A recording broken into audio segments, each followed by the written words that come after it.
نستغفره ونؤمن به ونتوكل عليه ونعوذ بالله من شرور أنفسنا ومن سيئات أعمالنا من يهده الله فلا مضل له ومن يضلله فلا هادي له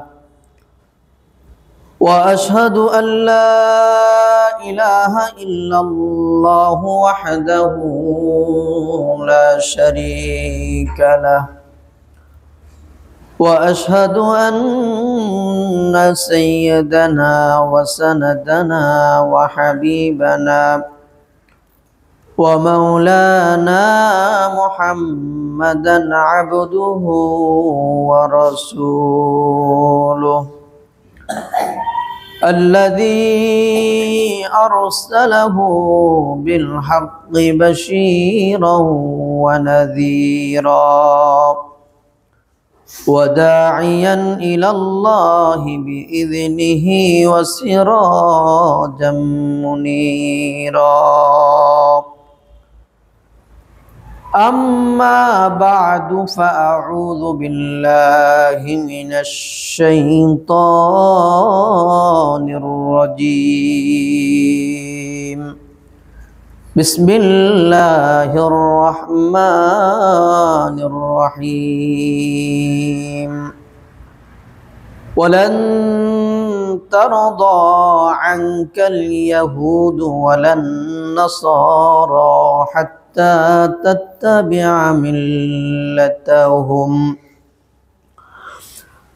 وقال تعالى في شان حبيبه إن الله وملائكته يصلون على النبي يا أيها الذين آمنوا صلوا عليه وسلموا تسليما اللهم صل على محمد وعلى آل محمد كما صليت على إبراهيم وعلى آل إبراهيم إنك حميد مجيد اللهم بارك على محمد وعلى آل محمد كما باركت على إبراهيم وعلى آل إبراهيم إنك حميد مجيد بلغ العلا بكماله كشف الدجى بجماله حسنت جميع خصاله صلوا عليه وآله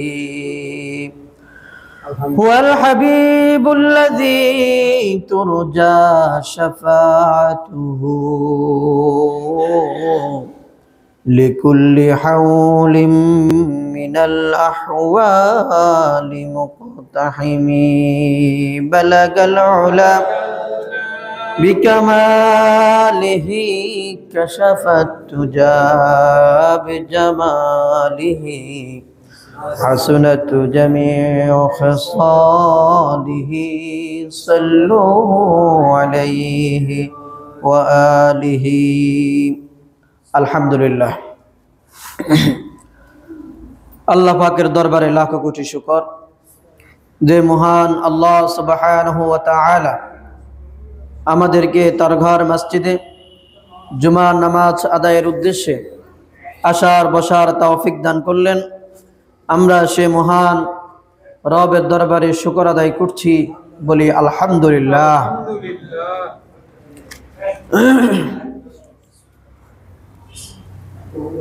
ইসলাম ধর্ম আল্লাহ তাআলার পক্ষ থেকে একটি শাশ্বত জীবন ব্যবস্থা, যার মাঝে নিহিত রয়েছে মানব জাতির কল্যাণ ও শান্তি এবং মুক্তি।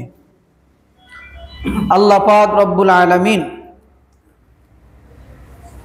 আমাদের আদি পিতা সাইয়্যিদুনা হযরত আদম আলাইহিস সালাতু ওয়াস সালাম থেকে শুরু করে যুগে যুগে সমস্ত নবী রাসূলগণ সাল্লাল্লাহু আলাইহি ওয়াসাল্লাম আজমাইন প্রেরিত হওয়ার মাধ্যমে পৃথিবীর বুকে দ্বীনে হানাফি তথা সরল ধর্ম ইসলামের বাণী মানুষের দ্বারে দ্বারে পৌঁছেছে। আল্লাহ পাক রব্বুল আলামিন আমাদেরকে সৃষ্টি করার পরে আমরা আমাদের জীবন কিভাবে পরিচালিত করব, আমাদের জীবন ব্যবস্থা কেমন হবে, আমাদের আদর্শ কেমন হবে, কোন পথে আমরা পরিচালিত হব, কোন পথে পরিচালিত হলে আমরা আল্লাহ পাক রব্বুল আলামিন যে পুরস্কার আমাদের জন্য রেখেছেন জান্নাত, সে জান্নাতের প্রতিবেশী, জান্নাতের অধিকারী আমরা হব, এবং কোন পথে চললে জাহান্নাম থেকে মাহরুম হব, জাহান্নামিয়া হব, সেগুলো জানার জন্য রব্বুল আলামিন যুগে যুগে অসংখ্য নবী এবং রাসূলকে দুনিয়াতে পাঠিয়েছেন কিনা? পাঠিয়েছেন। তার ধারাবাহিকতায় নবী মুহাম্মদুর রাসূলুল্লাহ সাল্লাল্লাহু আলাইহি ওয়াসাল্লাম পর্যন্ত 1,00,000 মতান্তরে আরো বেশি কম আল্লাহ পাক এই দুনিয়াতে নবী রাসূলদেরকে পাঠিয়েছেন। তার সমাপ্তি ঘটিয়েছেন আমাদের প্রিয় নবী মুহাম্মদুর রাসূলুল্লাহ সাল্লাল্লাহু আলাইহি ওয়াসাল্লামের মাধ্যমে। রাসূলুল্লাহ সাল্লাল্লাহু আলাইহি ওয়াসাল্লাম বলেন, আনা খাতামুন নাবিয়্যিন লা নাবিয়্যা বাদি, আমি হলাম সর্বশেষ নবী, আমার পরে আর কোনো নবী আসবে না। তাহলে এই মানব জাতিকে কারা পথ দেখাবে, কারা পথের দিশা দিবে, কারা তাদের জীবন আদর্শ এগুলো পথ দেখাবে, তাদেরকে সঠিক পথে পরিচালিত করবে? রাসূল তো আর আসবে না, নবী তো আর আসবে না। এই দায়িত্ব রব্বুল আলামিন আল্লাহর রাসূল সাল্লাল্লাহু আলাইহি ওয়াসাল্লাম তিনি বলেছেন যে আল উলামা ওয়ারাসাতুল আম্বিয়া, উলামাগণ হচ্ছে কার ওয়ারিস?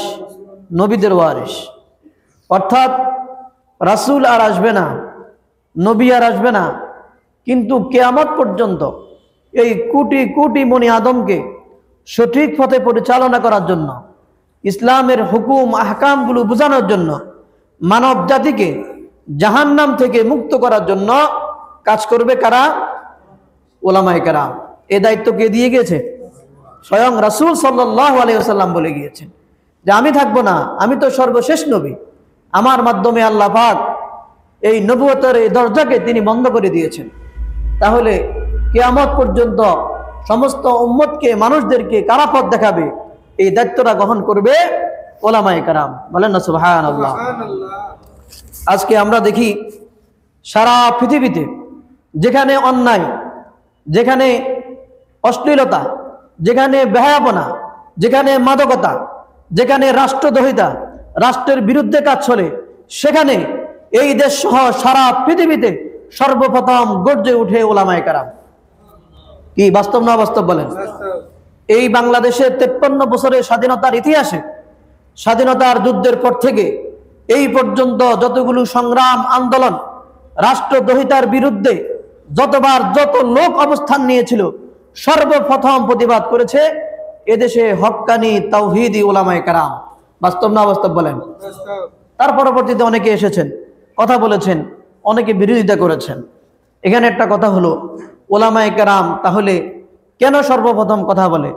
যে কোনো রাষ্ট্র বিরোধী, ইসলাম বিরোধী, আল্লাহ বিরোধী, রাসূল বিরোধী যে কোনো কাজে উলামায়ে কেরাম সর্বপ্রথম কেন কথা বলেন? এটার ব্যাখ্যা আপনারা বুঝেন। মনে করেন আপনার বাড়ির পাশে একটা বাজার আছে, মনে করেন আপনাদের টুমসর বাজার, লক্ষ্মীপুর বাজার, এখানে কিছু মানুষ রাত্রেবেলা পাহারা দেয়। কেন কথা বলেন? পাহারা দেয়, পাহারা দেয়। তাদেরকে কেন পাহারা দেওয়ার জন্য রাখছেন বলেন? প্রত্যেক ব্যবসায়ী তাদেরকে চাঁদা দেয়, মাসে মানে বেতন দেয়। কেন রাখছে? যেন ব্যবসায়ীদের মাল সামান, দোকানের সমস্ত সম্পদ কি থাকে? হেফাজত থাকে। কোনো চোর, কোনো ডাকাত যেন এগুলো চুরি করে, ডাকাতি করে যেন না নিতে পারে, এজন্য তারা পাহারাদার। এখন মনে করেন আপনার বাজারে একজন খরিদ্দার, সে বাজারে পাহারা দিতেছে, যখন ডাকাতের দল হামলা করলো, সে যখন তারা চিল্লায় উঠলো যে কে কোথায় আছো, তোমরা বেরিয়ে আসো, আমাদের বাজার লুটতরাজ করতেছে, সন্ত্রাসী করতেছে, চুরি করতেছে। তাহলে আপনারা বলেন, এই ঘোষণা যদি দেয় তাহলে কি এই বাজারে যত ব্যবসায়ী আছে তারা এসে এই যারা পাহারাদার তাদেরকে আপনার সাধুবাদ দিবে নাকি তাদেরকে মারবে? কথা বলেন, সাধুবাদ দিবে কি দিবে?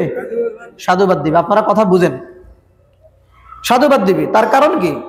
তার কারণ হচ্ছে যে যদি আজকে তারা আমাদেরকে খবর না দিত, যদি আমাদেরকে নিউজটা না পৌঁছাইতো আমাদের কাছে, যদি আমাদেরকে না ডাকতো, তাহলে এই চোরের দল, ডাকাতের দল আমাদের দোকানপাট, সম্পত্তি সমস্ত কিছু কি করতো?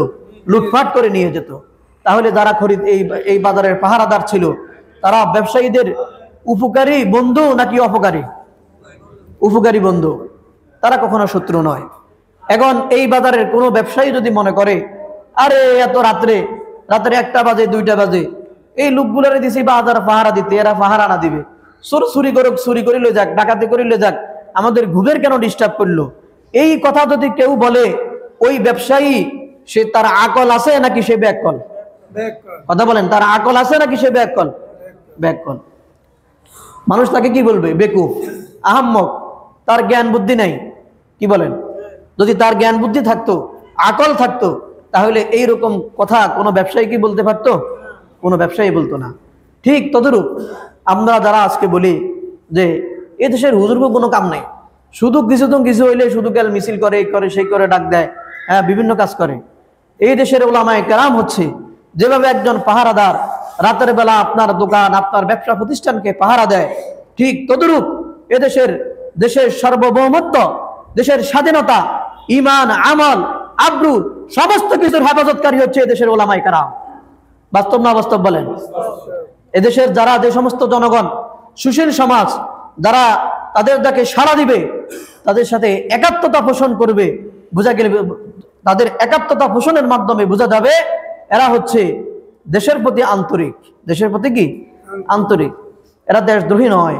যারা এদের সাথে একাত্মতা পোষণ করবে না, এদের সাথে দ্বিমত পোষণ করবে, এদের বিরুদ্ধাচরণ করবে, এদেরকে মারার জন্য বিভিন্ন চক্রান্ত করবে, বোঝা যাবে এরা হচ্ছে দেশদ্রোহী। এরা কি দ্রোহী? দেশদ্রোহী, ইসলাম বিদ্বেষী, এবং এরা হচ্ছে ভারতের গোলাম। বাস্তব না বাস্তব বলেন? সম্মানিত মুসল্লিয়ানে কেরাম, আল্লাহ পাক রব্বুল আলামিন কুরআনুল কারীমের মধ্যে বলেন, ইন্নাদ-দীনা ইনদাল্লাহিল ইসলাম। আল্লাহর কাছে একমাত্র শুধুমাত্র মনোনীত ধর্মের নাম কি? ইসলাম। আল্লাহর কাছে একমাত্র শুধুমাত্র ধর্মের নাম কি? ইসলাম। ইসলাম ছাড়া, মুসলমান ছাড়া, ইসলাম এই ধর্ম যিনি গ্রহণ করবেন তাকে বলা হবে কি? মুসলমান। মুসলমান ছাড়া অন্য কোনো ধর্মের লোক জান্নাতে যাবে না। কোথায় যাবে না? জান্নাতে যাবে না। এই কথাটা বিশ্বাস করতে যার সমস্যা হয়, যার দিলের মধ্যে একটু মানে কেমন কেমন জানি লাগে, আর কি কয়, হ্যাঁ, তাহলে বুঝে যাবে তার ভিতরে ঈমান নাই। তার ভিতরে কি নাই? ঈমান নাই। তার ভিতরে ঈমান শেষ। ঈমান ভঙ্গের 10 কারণের মধ্যে 1 কারণ। কাফেরকে কাফের মনে করতে হবে, মুশরিককে মুশরিক মনে করতে হবে, হিন্দুকে হিন্দু মনে করতে হবে। আল্লাহর কথা যেটা সেটাই সত্য, আল্লাহর কথা যেটা সেটাই কি? বাস্তব। ইসলাম এবং কুফর দুইটা জিনিস স্পষ্ট। কেউ যদি ইসলামকে গ্রহণ করে তাহলে তাকে পরিপূর্ণভাবে ইসলামকে গ্রহণ করতে হবে, আর কেউ যদি কুফরকে গ্রহণ করে নেয় তাহলে সে কুফরি গ্রহণ করবে। এটা তার ব্যক্তির স্বাধীনতা, সে করতে পারে। রাসূলুল্লাহ সাল্লাল্লাহু আলাইহি ওয়াসাল্লামকে কি আল্লাহ পাক রব্বুল আলামিন এই দায়িত্ব কি দিয়েছিলেন যে রাসূল হেদায়েতের দায়িত্ব আমি আপনার হাতে দিয়ে দিলাম? এই দায়িত্ব কি আল্লাহ রাসূল হাতে ছিল? ছিল না। রাসূলের দায়িত্ব ছিল কি? বাল্লিগ মা উনজিলা ইলাইকা মির রাব্বিক, আল্লাহর পক্ষ থেকে দাওয়াত পৌঁছানো মানুষের কাছে। রাসূলুল্লাহ সাল্লাল্লাহু আলাইহি ওয়াসাল্লাম সেই কাজটাই তিনি করেছেন, তিনি দাওয়াত পৌঁছে দিয়েছিলেন। রাসূলুল্লাহ সাল্লাল্লাহু আলাইহি ওয়াসাল্লামের হাতে যদি হেদায়েতের শক্তি থাকতো তাহলে সর্বপ্রথম উনি ওনার চাচাকে তিনি হেদায়েত দিতেন। বাস্তব না বাস্তব বলেন? তিনি একথা বলতেন না যে চাচা আপনি বলেন লা ইলাহা ইল্লাল্লাহ, আপনি শুধু এই সাক্ষ্যটা একবার দিয়ে যান, তাহলে আমি আপনার ভাতিজা পরবর্তী ধাপগুলোর জন্য, পরবর্তী মঞ্জিলগুলোর জন্য কিভাবে আপনাকে পার করতে হয় আমি চেষ্টা করব। কি রাসূল বলেছিলেন না? রাসূল বলেছিলেন। কিন্তু তার চাচা কি ঈমান আনতে পেরেছে? ইমান আনতে পারে নাই। ইমানের চাবি কার হাতে? ইমানের চাবি আল্লাহর হাতে। সুতরাং আল্লাহ বলতেছেন ইন্নাদ দীনা ইনদাল্লাহিল ইসলাম, আল্লাহর কাছে একমাত্র দিন, একমাত্র ধর্মের নাম গ্রহণযোগ্য যেটা, সেটার নাম কি? ইসলাম। সুতরাং ইসলাম ছাড়া অন্য যত ধর্ম আছে, যত আদর্শ আছে, যত মতবাদ আছে, সমস্তগুলা বাতিল। সমস্তগুলা কি? বাতিল। কার কথা? আল্লাহর কথা। আল্লাহ পাক রব্বুল আলামিন বলেন যে ওয়ামান ইয়াবতাগি গায়রাল ইসলামি দীনান ফালাই ইকবালা মিন ওয়া হুয়া ফিল আখিরাতি মিনাল খাসিরিন। ইসলাম ছাড়া অন্য কোনো ধর্মকে, অন্য কোনো ইসলামকে, অন্য কোনো মতবাদকে কেউ যদি সেটাকে গ্রহণ করে নেয় তাহলে সেটা বাতিল হবে এবং সে ক্ষতিগ্রস্ত হবে। নাউযুবিল্লাহ বলেন। সম্মানিত মুসল্লিয়ানে কেরাম, আজকে আমরা দেখেছি বাংলাদেশ সহ সারা পৃথিবীতে ঈমান এবং কুফরের মাঝে দুটা দল আলাদা হয়ে যাচ্ছে দিন দিন। হচ্ছে কিনা বলেন?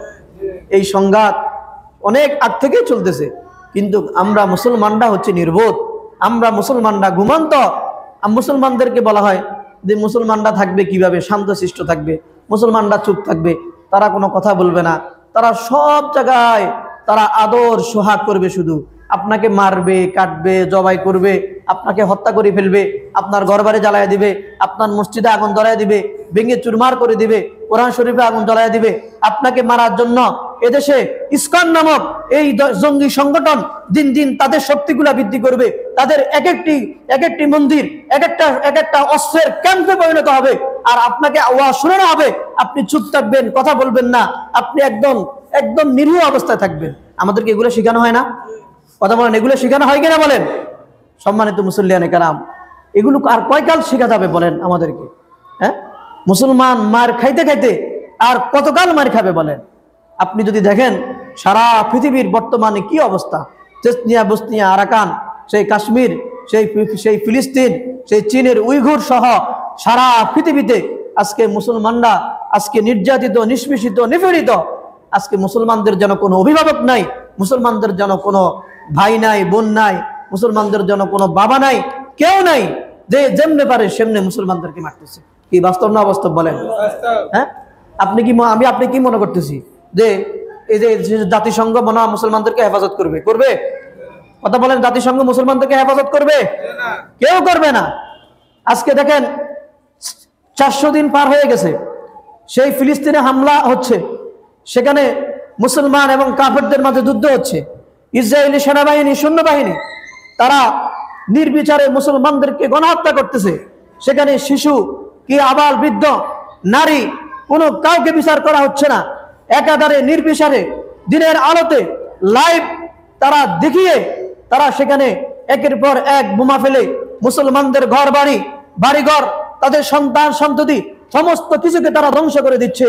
আপনি বলেন, আপনার বিবেকে কি একটু চিন্তা হয়েছে এই সারা পৃথিবীতে যতগুলো মানবাধিকার সংস্থা, জাতিসংঘ, আমেরিকা, নেটো, কেউ কি একটাও মুসলমানদের পক্ষে এসেছে? কেউ আসে নাই। এ পর্যন্ত বেসরকারি তথ্য অনুযায়ী 2 লক্ষেরও বেশি মুসলমান সেখানে নিহত হয়েছে। যারা এটা অনুসন্ধান দিয়েছে তারা বলতেছে এর পরিমাণ আরো বেশি হবে, আরো বেশি হতে পারে এর পরিমাণ। কেন? অনেকগুলো বিল্ডিং এখনো দামাচাপা আছে, বিল্ডিং এর নিচে কি পরিমাণ লাশ সেখানে আছে এখনো বলা যাচ্ছে না। শিশুর লাশ, আমার মায়ের লাশ, আমার বোনের লাশ, আমার ভাইয়ের লাশ সেখানে এখন এভাবেই আপনার ধ্বংসস্তূপের নিচে পড়ে আছে, উদ্ধার করা যাচ্ছে না। কি আমাদের হৃদয় কাঁদে না? আমাদের কি অনুভূতি হয় না? আমাদের কি অনুভূতি জাগে না? আপনি তাহলে দেখেন মুসলমানদের আপন কারা? আপনি মনে করতেছি যে না, আমরা বিচার চাই, আমরা মিছিল করলাম যে ফিলিস্তিনের হামলা বন্ধ করো, আমার ভাইয়ের মূল্য কেন বিচার দাও। আরে ভাই, বিচার চাই কার কাছে? বিচার করবে কে বলেন? আপনার কি মনে হয় যে জাতিসংঘ ফিলিস্তিনের এই আপনার দিনই দুপুরে যাদেরকে মারা হচ্ছে এদের বিচার করবে? বলেন, কেউ করবে? কেউ করবে না। কি আমেরিকা করবে? কোন মুসলিম শাসক গোষ্ঠী কেউ করবে? কেউ করবে না, কেউ করবে না। সেখানে আপনার ফিলিস্তিনের একটা হাসপাতালের সামনে একটা অ্যাম্বুলেন্স নামানো হলো, একদম একটা বাচ্চা 8-9 বছর, তার পিছনে একটা প্যাড ব্যাগ, স্কুলের ব্যাগ, সেখান থেকে টপ টপ করে রক্ত পড়তেছে। সেখানে তাকে জিজ্ঞেস করা, আল জাজিরার একজন সাংবাদিক, তাকে জিজ্ঞেস করা হলো যে তোমার পিছনে, তোমার ব্যাগে কি? তোমার পিছনে ব্যাগ থেকে রক্ত পড়তেছে, তোমার ব্যাগে কি? বললো যে আমার ভাই। তো সে ব্যাগটা খোলা হলো, দেখা গেল তার ভাই আপনার 3 বছর 4 বছরের একটা বাচ্চা, একটা ডেড বডি পড়ে আছে, ক্ষত বিক্ষত, মুখ নাই, হাত নাই, পা নাই, কিছু নাই, একটা গোস্তের টুকরা সেখানে আপনার তার হাসপাতালে নিয়ে গেছে ব্যাগে করে, বললো যে আমার এই ব্যাগে আমার ভাই সেখানে পড়ে আছে। আপনি তার কথা চিন্তা করেন। আমি চিন্তা করি সেই 3 জন বোনের কথা, যেখানে আপনি 3টা বোন একটা সেলফি তুলছে একসাথে, তারপরে 2 জনে ছবি তুলছে, একটা মারা গেছে, ধ্বংসস্তূপ, তাদের ঘরবাড়ি সেখানে জ্বালিয়ে দেওয়া হয়েছে, বোম মারি সমস্ত কিছু ধ্বংস করে দেওয়া হয়েছে। তারপরে 2 বোন, তারপরে পরবর্তীতে সবকিছু ধ্বংস, এক বোনের ছবি, বাকি 2 বোন কোথায়? তার হাতে একটা কালো পোটলা বড়, এই পোটলাতে তার বোন, এই পোটলাতে কি তার বোন। লাশগুলো খুঁজে পাওয়া যাচ্ছে না। সেখানে আমরা দেখেছি একজন দাদা, সে তার নাতিকে এভাবে একটা পোটলায় নিয়ে এভাবে সেই এভাবে এভাবে নিয়ে আসে, তার নাম হলো রুহ। আর রোহ বললো যে এটা হলো আমার নাতি, এটাকে আমার নাতি, এভাবে চেহারা নাই, হাত নাই, পা নাই, কিছু নাই, বিধ্বস্ত, এভাবে একটা মাংসের টুকরা পোটলায় নিয়ে তারা দাফন করতেছে, ছিন্ন বিচ্ছিন্ন করে দিতেছে। এটা কি দিনের আলোতে নাকি রাতের আধারে? এই সম্পর্কে বিশ্ববাসী জানে কিনা বলেন? বিশ্ববাসী জানে। আপনার যখন ইয়েমেনের হুতি, আপনাদেরকে আরেকটা তথ্য দিই, সেটা হচ্ছে এই যখন ইয়েমেনের হুতিরা তখন আপনার ইসরায়েলের বিভিন্ন জাহাজগুলোকে তারা আটকায় দিল, সাগরকে অবরুদ্ধ করলো, তাহলে এই পরবর্তীতে ইসরায়েলের মধ্যে যতগুলো অস্ত্র এসেছে এগুলো কিভাবে এসেছে বলেন? এগুলো এসেছে আমাদের যারা আমাদের পরম বন্ধু মনে করি, সেই সৌদি আরব এবং আরব কান্ট্রি যে দেশগুলো আছে এগুলোর উপর দিয়ে তারা তাদের অস্ত্র সরবরাহ সেখানে এনেছে ইসরায়েলে। তাহলে বলেন, তার মানে এদেরকে দিয়েও তো বাঁচানো যাবে না? যাবে? আমরা যদি মনে করি যে ন্যাটো বাহিনী আমাদেরকে রক্ষা করবে, আমাদেরকে আপনার পশ্চিমারা রক্ষা করবে, আমাদেরকে আপনার জাতিসংঘ রক্ষা করবে, এবং আমাদের যে মুসলিম যে কয়েকটা কান্ট্রি আমরা দাবি করতেছি আরব কান্ট্রিগুলা, তারা আমাদেরকে রক্ষা করবে না। তারা রক্ষা করবে না আমাদেরকে, আমাদের মা বোনকে রক্ষা করবে না। তারা আমাদেরকে রক্ষা করবে কে? আমাদের অবস্থা কি? আমরা ফিলিস্তিন আল কুদুস আমরা সেটাকে বিজয় করতে চাই, মুসলমানরা বিজয় করতে চায়। এদেশের সেই ফিলিস্তিনের একজন বৃদ্ধ একটা ধ্বংসস্তূপ সেখানে দাঁড়ায় সে বলতেছে যে হে বিশ্ববাসী, আমরা বড় সৌভাগ্যবান, তোমরা মনে করেছ সেই ইসরায়েলি সেনাবাহিনী, তোমরা মনে করতেছ আমরা এখান থেকে পালায়া চলে যাব, আমাদের ঘর বাড়ি ধ্বংস হয়ে গেছে, দেখো আমরা এখান থেকে যাই নাই। এই মাটি পবিত্র মাটি, এই ভূমিতে আল্লাহ পাক রব্বুল আলামিন সমস্ত নবীদের পা এই মাটিতে পড়েছে, বলেন না সুবহানাল্লাহ। সেই মুসলমানদের প্রথম কিবলা বাইতুল আকসা মুক্ত করবে কারা? বলেন, মুসলমানরা করবে। কারা করবে? মুসলমানরা করবে। কিভাবে করবে? তার মানে বোঝা গেল সারা পৃথিবীর কোনো বাহিনী করবে না, কোনো মুসলিম রাষ্ট্র করবে না, জাতিসংঘ করবে না, আমেরিকা করবে না, নেটো করবে না। তাহলে করবে কে? আল্লাহ ফেরেশতা নিয়ে এসে যুদ্ধ করবে? কি বলেন? আল্লাহ গায়েবী ভাবে করবে? আমাদের মতো মানুষদেরকে তৈরি হতে হবে, তারা জিহাদ করবে। জিহাদের মাধ্যমে, একমাত্র জিহাদের মাধ্যমে আল কুদুস মুসলমানদের প্রথম কিবলা এবং ফিলিস্তিনি মুসলমানদেরকে উদ্ধার করতে পারবে। আর অন্য কোনো পথ আমাদের সামনে খোলা নাই। বাস্তব না বাস্তব বলেন? অন্য কোনো পথ খোলা নাই আমাদের সামনে। প্রতিনিয়ত সেখানে মারা হচ্ছে। এই মুহূর্তে আমরা যখন এখানে বসে আছি, কথা বলতেছি, এই সময়ে আমাদের মা বোনদেরকে সেখানে নির্বিচারে হত্যা করা হচ্ছে। কি বাস্তব না বাস্তব বলেন? বলেন, কে কথা বলবে মুসলমানদের পক্ষে? কে দাঁড়াবে মুসলমানের পক্ষে? কারা কথা বলবে বলেন? আমাদের মতো যুবকদেরকে তৈরি হতে হবে, মুসলমানদেরকে তৈরি হতে হবে। সম্মানিত মুসল্লিয়ানে কেরাম, আমরা দেখেছি আমাদের পাশের রাষ্ট্র আরাকান, সেখানে মুসলমানদেরকে কি পরিমাণ নির্মম নির্যাতন করেছে কিনা বলেন? হ্যাঁ, মুসলমান মা মেয়েদেরকে তারা টুকরো টুকরো করেছে, জবাই করেছে, এক পর্যায়ে তাদেরকে দেশ থেকে বিতাড়িত করেছে। কি পরিমাণ অসহায় হয়ে এই রোহিঙ্গারা বাংলাদেশে এসেছে, কি বলেন? সেই দৃশ্য আপনারা দেখেন নাই?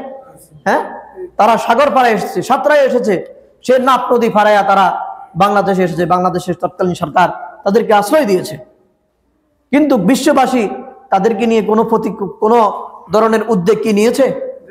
কথা বলেন, নিয়েছে? নেয় নাই। এমনকি এই যে ইয়ামানের আরাকানের মুসলমানদের সাথে তাদের সাথে যে একটা অবিচার করা হলো, তাদের সাথে যে একটা অন্যায় করা হলো, এই ব্যাপারে আপনার রোহিঙ্গা ইস্যুতে গত 18 নভেম্বর 2020 তারিখে রোহিঙ্গা সংকটের জরুরি সমাধানের লক্ষ্যে জাতিসংঘে একটি সাধারণ পরিষদ সেখানে গঠন হয়। সেখানে একটা ভোটের আয়োজন সেখানে করে। তার মধ্যে আপনার এই প্রায় অনেকগুলো রাষ্ট্র, 100-র উপরে রাষ্ট্র সেখানে অংশগ্রহণ করে। এদের মধ্যে এই রোহিঙ্গাদের বিপক্ষে ভোট দিয়েছে তারা কারা? তারা একটা হচ্ছে মিয়ানমার, চীন, বেলারুশ, কম্বোডিয়া, এরা এদের বিপক্ষে ভোট দিয়েছে। এবং ফিলিপাইন, ভিয়েতনাম, জিম্বাবুয়ে, এরা এদের বিরুদ্ধে ভোট দিয়েছে। মানে এদেরকে কি দেবো না, এদের বিরুদ্ধে আইন লঙ্ঘন হয় নাই, এর মর্মে তারা ভোট দিয়েছে। তারপর আপনার ভারত এবং শ্রীলঙ্কা, জাপান, সিঙ্গাপুর, থাইল্যান্ড, এই ধরনের আরো অনেকগুলো রাষ্ট্র কোনো ভোট দেন নাই। তার মানে তারা তাদের পক্ষে কি কোনো কথা বলে নাই। তার মানে বোঝা গেল আপনি যদি আক্রান্ত হই, আক্রমণের শিকার হই, নিহত হই, আমাদের ঘর বাড়ি যদি জ্বালায়া দেয়, আগুন দিয়ে পুড়ায়া দেয়, আমাদেরকে যদি দেশ থেকে বের করে দেয়, আমাদের পক্ষে বিশ্বের কেউ কথা বলার মতন কেউ আছে? কথা বলার মতন কেউ আছে? কেউ নাই। তাহলে আমাদের কি করতে হবে? আমাদের করণীয় কি? আমরা কিভাবে বাঁচবো? আমরা আমাদের ভূমি, আমাদের মুসলমানদের ইতিহাস, ঐতিহ্য, সার্বভৌমত্ব দেশের আমরা এগুলা কিভাবে রক্ষা করব বলেন? আমাদেরকে সেইভাবে প্রস্তুতি নিতে হবে কিনা বলেন? আমাদের সেভাবে প্রস্তুতি নিতে হবে। আমাদের সেভাবে আমাদের মন মানসিকতা সেভাবে তৈরি করতে হবে। আজকে আমরা দেখেছি যে এই দেশে বিগত সরকারের আমলে, ফ্যাসিস্ট শেখ হাসিনার আমলে, সেখানে আমরা অনেকগুলো জঙ্গি নাটকের আমরা বিভিন্ন ধরনের খেলা আমরা দেখেছি কিনা বলেন? সেখানে আমরা দেখেছি কয়েকদিন পর এক একটা জঙ্গি নাটক করা হয়। আরে ভাই, এদেশে এত জঙ্গি কই থেকে আসছে? আমরা একজন সেই অবসর আপনার জোর করে তাকে অবসর দেওয়া হয়েছে, মেজর জিয়া, ওনার অনেকগুলো রেকর্ড ইউটিউবে আছে। আপনারা এই রেকর্ডগুলো সেখানে দেখবেন কিভাবে একজন লোককে এই বাংলাদেশে একই সময় সবগুলো জঙ্গি সংগঠনের প্রধান হিসাবে তাকে বানানো হয়েছে। এই তথ্যগুলো আপনারা দেখবেন কিভাবে জঙ্গি নাটকগুলো সাজানো হইতো। মনে করেন আপনি ভালো মানুষ, আমাকে মনে হয়েছে যে আপনি ভারত বিরোধী, আপনি ইসকন বিরোধী, আপনি ভারতের বিরোধী। এবার যাকে মনে হয়েছে, যাকে তাদের বিরুদ্ধে মনে হয়েছে, তাকে এক একজনকে এক একটা নাটক সাজিয়ে বাস তারা এইভাবে করেছে। আর তাদের মূল একটা হাতিয়ার ছিল জঙ্গি নাটক। কি ছিল? জঙ্গি নাটক। তার কারণ হচ্ছে, যদি জঙ্গি এই শব্দটাকে এমন ভাবে তারা প্রতিষ্ঠিত করেছে, এরা পশ্চিমীদের কাছে খুব ভয়ঙ্কর শব্দ, জঙ্গি শব্দ খুব ভয়ঙ্কর শব্দ। এই শব্দটা যদি ব্যবহার করা যায় তাহলে তাদের কাছে ভালো হয়ে যাবে, তাদের কাছে ভালো সাজা যাবে। এই কারণে আমরা বিভিন্ন সময় দেখেছি নিরীহ মুসলমান ছাত্র তাদেরকে ধরে নিয়ে গেছে, সেখানে একটা নাটক সাজায়া সেখানে তাদেরকে সামনে এনে তাদেরকে বলতেছে জঙ্গিবাদ ধরা খাইছে, সেখানে বোমা ফাটাইছে, ওইখানে এই করছে, ওইখানে সেই করছে, জঙ্গিবাদের বই ধরা খাইছে। এই ধরনের ঘটনাগুলো আমরা দেখেছি কিনা বলেন? আমরা দেখেছি। আর এগুলোর নাটক সাজানো হতো এই দেশের এই গণমাধ্যম, প্রথম আলো, ডেইলি স্টার সহ এই ধরনের প্রতিষ্ঠানগুলোতে এই ধরনের নাটকগুলো চক আঁকা হতো সেখানে। বাস্তব না বাস্তব বলেন? তাহলে এরা আমাদের দেশের বসে আমাদের দেশের বিরুদ্ধে কাজ করতেছে, দেশের মানুষের বিরুদ্ধে কাজ করতেছে, দেশদ্রোহিতার কাজ করতেছে। তারা দেশের সার্বভৌমত্ব নষ্ট করার জন্য কাজ করতেছে। তারা কিভাবে এদেশে আশ্রয় প্রশ্রয় এখনো থাকে, তাদের বিরুদ্ধে আমাদের সজাগ হওয়া দরকার আছে কিনা বলেন? আমাদের সজাগ হওয়া দরকার আছে। এদেশে মুসলমানরা যদি তাদের বিরুদ্ধে সজাগ না হয়, সচেতন না হয়, তাহলে আল্লাহ মালুম ওদের ভবিষ্যতে আরো কি পরিণতি এদেশের মানুষদেরকে দেখতে হবে। একমাত্র আল্লাহ ছাড়া আর কেউ জানবে? আর কেউ জানে না কি পরিণতি আমাদের সামনে আসতেছে। আজকে আপনারা দেখেন, সামান্য একজন হিন্দুদের সেই আপনার ইসকনের একজন সদস্য, কি যেন তার নাম, চিন্ময় কুমার কি যেন তার নাম, আমার এই নামটা মুখস্থ করতে পারি না। হ্যাঁ, এ ছিন্ন ভিন্ন প্রভু এরকম, বুঝছেন? তার যখন গ্রেপ্তার করা হয়েছে, তার নামে অসংখ্য অভিযোগ, বলৎকারের অভিযোগ, বিভিন্ন ধরনের অশ্লীল কাজ, ব্যয়াপনা কাজ, দেশদ্রোহিতার কাজ, তার নামে অভিযোগ। এই অভিযোগে দীর্ঘদিন থেকে তাকে ফলো আপে রাখার পরে তাকে গ্রেপ্তার করা হয়েছে। একজন হিন্দুকে এতগুলো অপরাধের সাথে এতদিন তাকে গ্রেপ্তার করা হয় নাই। সে যখন তাকে গ্রেপ্তার করা হইলো, সারা দেশের হিন্দুরা, উগ্রবাদী হিন্দুরা কিভাবে জেগে উঠছে আপনারা দেখছেন? হ্যাঁ, তারা কিভাবে এত সাহস পায়, কোর্টের ভিতরে তারা যেভাবে দাসেনি নিয়ে তলোয়ার নিয়ে সেখানে ঢুকে যায়। আপনারা দেখেন না এই ছবিগুলা? সেখানে ঢুকে যায়। তাহলে তাদের শক্তি কি এত দুর্বল? এত দুর্বল নয়। আপনি দুর্বল, আমরা দুর্বল, আমরা মুসলমানরা দুর্বল। আমাদেরকে তো শেখানো হবে যে ইসলাম এইভাবে শান্তির ধর্ম। ইসলাম হলো তুমি চুপ থাকবা, বউ থাকবা, সিন্নি খাইবা, জুলুস খাইবা, রসে সিন্নি খাইবা, হ্যাঁ, মিলাদ পড়বা, টিয়া লইবা। তোমাকে এগুলোর বিরুদ্ধে কোনো কথা বলার কোনো সুযোগ নাই। যদি তুমি কথা বলো তাহলে তুমি হয়ে যাবে উগ্রবাদী। কি বাস্তব না বাস্তব বলেন? তুমি হয়ে যাবে মানহাজি, তুমি হয়ে যাবে দেশদ্রোহী, তুমি হয়ে যাবে জঙ্গি। কি বাস্তব না বাস্তব বলেন?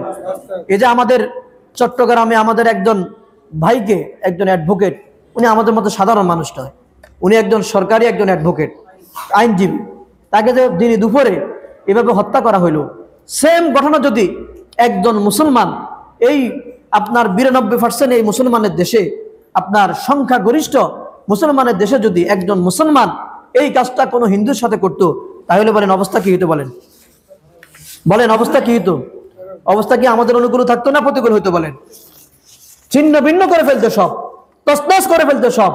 এদেশের মুসলমানরা বিগত 2-3 দিন যে শান্তপ্রিয়তার যে পরিচয় দিয়েছে, তারা যে মুসলিম জাতিতে আত্মসংযমের যে পরিচয় দিয়েছে, যদি উগ্রবাদী হিন্দুদের সাথে ঘটনা হতো, তাহলে বলেন তারা কি করতো আমাদেরকে? বলেন সব ছিন্ন ভিন্ন করে ফেলতো, সব তছনছ করে ফেলতো। ফেলতো কিনা বলেন? সব তছনছ করে ফেলতো। কিন্তু আমাদের কি অবস্থা বলেন? হ্যাঁ, তার কিছুদিন আগে আমরা দেখেছি ওই যে সে রংপুরে, সেখানে আমাদের দুইজন ভাইকে কোরআনে হাফেজ হিন্দুরা এনে তাদের মন্দিরে তারা পিটায় হত্যা করে ফেলছে না? কথা বলেন, ফেলছে কিনা বলেন? এদেশের মুসলমানরা কি উদ্যোগ নিছে বলেন? এদেশের প্রশাসন কি পদক্ষেপ নিছে? এদেশের সরকার কি পদক্ষেপ নিছে বলেন? এদেশের মুসলমানরা কি প্রস্তুতি নিছে বলেন? মানসিক শারীরিক কি প্রস্তুতি নিছে বলেন, যে আমাদের মুসলমান ভাইদেরকে এভাবে মেরে ফেলা হচ্ছে আমার দেশে, আমার জমিতে, আমার এই সংখ্যাগরিষ্ঠ দেশে এই অন্যায়গুলো তারা করতেছে? আমাদের খবর আছে বলেন? কথা বলেন, আমাদের খবর আছে? আমাদের খবর নাই। আমাদের কাজ কি? আমাদের কাজ হলো শুধু নিজেদের মধ্যে নিজেরা কি করা? মারামারি করা। কি বাস্তব না বাস্তব বলেন? কথা বলেন, বাস্তব না বাস্তব বলেন? আমাদের মাঝে একটা টেন্ডেন্সি তৈরি হইতেছে এখন। সেটা কি? সেটা হচ্ছে যে আমরা যে যত বেশি হিন্দুদের সাথে অমুসলিমদের সাথে সম্পর্ক ভালো রাখতে পারবে, ভালোবাসা দেখাতে পারবে, সে হলো সুশীল। কি বাস্তব না বাস্তব বলেন? আপনি দেখবেন যে সংগঠনগুলা, রাজনৈতিক সংগঠনগুলো এখন দেখবেন এরা মানে হিন্দুদের সাথে কেমন জানি একটা মানে মুআমালাত মুআশারাত, এটা মাখামাখি সম্পর্ক তৈরি করতেছে। কি বাস্তব না বাস্তব বলেন? হ্যাঁ, আমরা নতুন করে দেখি কি জানো বিএনপির কি এটার নাম, এতে ইয়ে দেয় যে ইসকনকে নিষিদ্ধ চায় না, ডেইলি স্টার, প্রথম আলোকে এগুলো বন্ধ হোক তারা চায় না। এই বাংলাদেশের জনগণ যেভাবে ফ্যাসিস্ট শেখ হাসিনা সহ তাদের দোষরদেরকে ছাত্র জনতা, তাওহীদের জনতা এভাবে আন্দোলন করে এদেরকে দেশ থেকে খেলিয়ে দিছে, সুতরাং নতুন করে যদি কোনো ফ্যাসিবাদ এদেশে রাম রাজ্য কায়েম করতে চায়, তাদের সেম অবস্থা এদেশের জনগণ করবে ইনশাআল্লাহ। কি বাস্তব না বাস্তব বলেন? এদেশের মাটি ইসলামের মাটি, এদেশের মাটি আল্লাহওয়ালার মাটি, এদেশের মাটি শাহপরানের মাটি, এদেশের মাটি শাহজালালের মাটি। এই দেশের মাটিতে যদি কেউ বাংলাদেশে বসে বাংলাদেশের মুসলমানদের বিরুদ্ধে, ইসলামের বিরুদ্ধে, বাংলাদেশের স্বাধীনতার বিরুদ্ধে, সার্বভৌমত্বের বিরুদ্ধে যদি কেউ চক্রান্ত করতে চায়, এই দেশকে যদি কেউ ভারতের অঙ্গরাজ্য হিসাবে দেখতে চায়, তাহলে সে ভুল স্বর্গ আছে। কি বাস্তব না বাস্তব বলেন? এদেশের তাওহীদি জনতা, ইসলাম প্রিয় মানুষ, এদেশের সেনাবাহিনী, দেশপ্রেমিক সেনাবাহিনী কখনো এদেরকে ছেড়ে দিবে না ইনশাআল্লাহ। কি বলেন, বাস্তব না বাস্তব বলেন? কখনো ছেড়ে দিবে না। নতুন কোন ফেসিবাদ এদেশের মানুষ দেখতে চায় না, নতুন কোন স্বৈরা শাসক এদেশের জনগণ কখনো দেখতে চায় না। কি আপনারা দেখতে চান? বলেন, আপনারা দেখতে চান? আমরা দেখতে চাই না। সুতরাং বাংলাদেশের মুসলমান আমাদেরকে সচেতন হইতে হবে। আমরা আবেগে জাতি, আমাদের আবেগ বেশি, আমরা আবেগ দিয়ে অনেক কিছু করে ফেলি, আমাদের হুঁশ কম। এই কারণে হুঁশের সাথে জোশের সাথে হুঁশও ঠিক রাখতে হবে। কি বলেন, বাস্তব না বাস্তব বলেন? আমরা তো শুধু আজকে যে আমাদের যে আইনজীবী সেখানে মারা হলো চট্টগ্রামে, আমাদের এই সাইফুল ইসলাম আলিফ ভাই, তাকে যে হত্যা করা হলো, এই 2-3 দিন মিছিল হবে। আজকে সারা বাংলাদেশে মিছিল হবে, লক্ষ্মীপুরে হবে, ঢাকায় হবে, এখানে হবে, সেখানে হবে। এই 2-3 জন মিছিল হবে। 1 সপ্তাহ পর্যন্ত তার ব্যাপারে আলোচনা হবে, টকশো হবে। 1 সপ্তাহ পরে আর কেউ কথা বলবে? কথা বলেন, কেউ কথা বলবে? কেউ কথা বলবে না। আজকে আমাদের অবস্থা কি? আমাদের অবস্থা হলো যতক্ষণ পর্যন্ত আমার মাথায় বাড়ি না পড়বে ততক্ষণ পর্যন্ত আমাদের হুঁশ আসবে না। কি ভাই, বাস্তব না বাস্তব বলেন? হ্যাঁ, আমরা আমাদের বাজারে সেখানে আমরা একটা মিছিল করছিলাম, সেখানে মিছিলের পরে বাজারে সেখানে তৎক্ষণিক অনেক হিন্দুদের তাদের মানে এরকম মানে কিরকম ফেরেশান হয়ে গেছে, তারা এদিক সেদিক দৌড়াফেরা করে। আমরা মনে করছি যে এদেশের যারা হিন্দু গোষ্ঠী আছে আমরা তাদেরকে আপন ভাবি না? কি বলেন? বাংলাদেশে 92% মুসলমান, হিন্দু হলো অল্প কয় %। এদেশের তাওহীদি জনতা যদি সন্ত্রাসী হইতো, এদেশের মানুষ যদি জঙ্গি হইতো, মুসলমানরা যদি জঙ্গি হইতো, তাহলে বলেন এদেশে কোনো হিন্দু বসবাস করতে পারতো? কথা বলেন, পারতো নি? বলেন, পারতো না। তাইলে এদেশের হিন্দুরা যেই মিলে জামায় আদরে থাকে, এদের হিন্দুদের সংখ্যা হলো 7%। কত %? 7% হিন্দু। কিন্তু আপনি দেখেন বাংলাদেশের সরকারি চাকরিতে বিশেষ করে প্রশাসনে তাদের নিয়োগ হলো 35%। কত পার্সেন্ট? তাদের নিয়োগ 35%। 7% হিন্দু, তাদের নিয়োগ হলো 35%, বিশেষ করে প্রশাসনে। তাইলে আপনি দেখেন তারা এই দেশে জামাই আদর আছে না? কথা বলেন, জামাই আদর আছে কিনা? জামাই আদর আছে। আমাদের পাশের দেশ ভারত মুসলমানদের সাথে যে অন্যায় করে, যে অবিচার করে, যেভাবে মুসলমানদেরকে তারা বিভিন্ন ধরনের নির্যাতনের মুখোমুখি করে, এদেশের মুসলমানরা যদি হিন্দুদের সাথে সেম ঘটনা করত, তাহলে বলেন এদেশের হিন্দুরা এইভাবে শান্ত শিষ্টভাবে বসবাস করতে পারতো? কিন্তু না। কিন্তু আমরা কি করলাম? আমরা দেখেছি জুলাইয়ের আন্দোলনের পরে এদেশের মুসলমান তাওহীদি জনতা, ছাত্র জনতা, মাদ্রাসার ছাত্র, শিক্ষক, উস্তাদ, তারা যেন কোনো তৃতীয় পক্ষ যেন কোনো ধরনের অঘটন না ঘটাতে পারে, এজন্য তারা মন্দির পাহারা দিয়েছিল কিনা বলেন? কথা বলেন, দিয়েছিল কিনা? রাতের রাত ভরে দিনের পর দিন সেখানে মন্দির পাহারা দিয়েছে। দেওয়ার পরে যখন ফজরের আযান দিয়েছে, মন্দিরের সামনে তারা রাস্তায় নামাজ পড়েছে। এই দৃশ্যগুলো তো আমরা দেখেছি না? ওমা, আমরা করলাম তাদেরকে জামাই আদর, আমরা দিলাম তাদের মন্দির পাহাড়, আমরা দিলাম তাদের নিরাপত্তা, তারা আমাদের সাথে কি ব্যবহার করলো? আল্লাহ আপনি সত্য বলেছেন। আল্লাহ পাক রব্বুল আলামিন কোরআনুল কারীমের মধ্যে বলেন, ওয়ালান তারদা আনকাল ইয়াহুদু ওয়ালান নাসারা হাত্তা তাত্তাবিআ মিল্লাতাহুম। আল্লাহর কথা সত্য না মিথ্যা বলেন? কথা বলেন, আল্লাহর কথা সত্য না মিথ্যা বলেন? আল্লাহ বলতেছে ওয়ালান তারদা আনকাল ইয়াহুদু ওয়ালান নাসারা হাত্তা তাত্তাবিআ মিল্লাতাহুম। যতক্ষণ পর্যন্ত না তুমি কাফেরদের, ইহুদি নাসারা, এই হিন্দু মুশরিকদের ততক্ষণ পর্যন্ত না তাদের ধর্মকে, তাদের আদর্শকে তুমি গ্রহণ করে না নিবা, ততক্ষণ পর্যন্ত তোমাদের বন্ধু হবে না। হবে? ততক্ষণ পর্যন্ত বন্ধু হবে না। আপনি তারে যতই বন্ধু মনে করেন, তাদের যতই দুধ কলা খাওয়ান, যতই তার মন্দির পাহারা দেন, যতই তারে বাই বাই করে রাখেন, কাজ হবে না। হবে? কাজ হবে না। আমরা দেখেছি এগুলো। কয়েকদিন পর পরে তারা আমাদেরকে মারার জন্য তারা বিভিন্ন চক্রান্ত লিপ্ত। এদেশের স্বাধীনতা নষ্ট করার জন্য তারা চক্রান্তে লিপ্ত। এদেশের সার্বভৌমত্ব নষ্ট করার জন্য তারা ষড়যন্ত্রে লিপ্ত। বাস্তব না অবাস্তব বলেন? সম্মানিত হাজিরিন, এই কারণে আমাদের মুসলমানদেরকে এখনই সময়, আমাদেরকে এক হতে হবে। আমাদেরকে ভিন্ন ভিন্ন ছিন্ন ছিন্ন হওয়া যাবে না। শত্রুর একটা চাল, শত্রুর একটা চক্রান্ত কি, যে কোনো দলকে যদি পরাজিত করতে হয় তাহলে তাদের মধ্যে বিভেদ লাগাই দাও। তাদের মধ্যে কি করো? বিভেদ লাগাই দাও। আমি আপনাদেরকে একটা ছোট্ট ঘটনা বলি। এই ঘটনা বুঝলে আপনারা অনেক কিছু বুঝে ফেলবেন। একজন জামাই, এটা সত্য ঘটনা বলতেছি, একজন জামাই তার শাশুড়ি তার লগে ভেজাল করে। কি নিয়ে ভেজাল করে? নানা ধরনের ভেজাল। মানে ওই মহিলার অভ্যাস হইল ভেজাল করা। কি করা? ভেজাল করা। রাত দিন 24 ঘন্টা জামাই লগে খড়খড় করে, এটা নিয়ে সেটা নিয়ে। মানে সে যতভাবে চেষ্টা করতেছে তার মেয়েকে ভালো রাখার জন্য, সুখে রাখার জন্য, কোনোটাই কি তার মন পাইতেছে না। বললো যে তার মা বাবার সাথে রাখা যাবে না, আলাদা বাসা বা রাখতে হবে, নিল সে। তার মেয়েকে এটা দিতে হবে, দিল সে। মানে যা করতে বলতেছে তাই করতেছে, তারপরেও কি পায় না? মন পায় না। ঝগড়ার শেষ নাই, দোষের শেষ নাই। এখন সে বুদ্ধি চাইলো যে আমি কি করতাম, আমার কাছে একটাই পথ খালি আছে, যে কি করা যায়, যে এই মেয়ের ছাড়ি দেওয়া, এছাড়া আমার সামনে আর কোনো কি নাই, পথ নাই। এখন একজন তারে বুদ্ধি দিল, আচ্ছা তোমার কোনো শাড়ি টালি আসেনি? কইল যে আছে। তো কইল যে তুমি দ্রুত তার বিয়ের ব্যবস্থা করে দাও। তুমি যদি তার বিয়ের ব্যবস্থা করে দিতে পারো তাইলে সে নতুন ঝগড়া করার জন্য নতুন পার্টনার পাইব। তোমার অন্তত তোমার গাট থেকে কিছু কমে যাবে। যে কথা সেই কাজ। সেই নিজে অনেক চেষ্টা প্রচেষ্টার পরে তার শালীর বিয়ে ব্যবস্থা করে দিছে এবং বিয়ে এক জায়গায় বিয়ে পড়াই দিছে। যাক, এখন কি হয়েছে? এখন ঘটনা হলো যে ওই শাশুড়ি এখন নতুন জামাইয়ের সাথে ঝগড়ায় লিপ্ত, নতুন জামাইয়ের সাথে বিভিন্ন আন্দোলন সংগ্রামে লিপ্ত। আগের জামাই যে আছে তারা নিয়ে এখন আর কি মাথা কামানা, তারা নিয়ে এখন আর মাতামাতি নেই। ব্যাস। তাইলে দেখেন এখানে একটা বিষয় বুঝার আছে। অর্থাৎ যারা ঝগড়া করতে চায়, যারা এই ধরনের কাজগুলো করতে চায়, আপনি যদি তাকে প্রতিপক্ষ বানাইয়া দেন, তখন সে আপনি কি থাকবেন? নিরাপদ থাকবেন। ঠিক ইহুদি খ্রিস্টানরা তারা পুরা বিশ্বের মুসলমানদেরকে দুর্বল করার জন্য, তাদেরকে যেন তারা একত্রিত হইতে না পারে, সংগ্রাম করতে না পারে, এজন্য এই মুসলমানদেরকে ছিন্ন ছিন্ন রাখে, ভিন্ন ভিন্ন রাখে। যে এর সাথে আমার সাথে, ওনার সাথে, ওনার সাথে ওনার সাথে, এর সাথে এর সাথে, এইভাবে দ্বন্দ্ব লাগায় রাখে। তাহলে কি হবে না? মুসলমানরা কখনো একসাথে হবে না। আল কুফরু মিল্লাতুন ওয়াহিদা।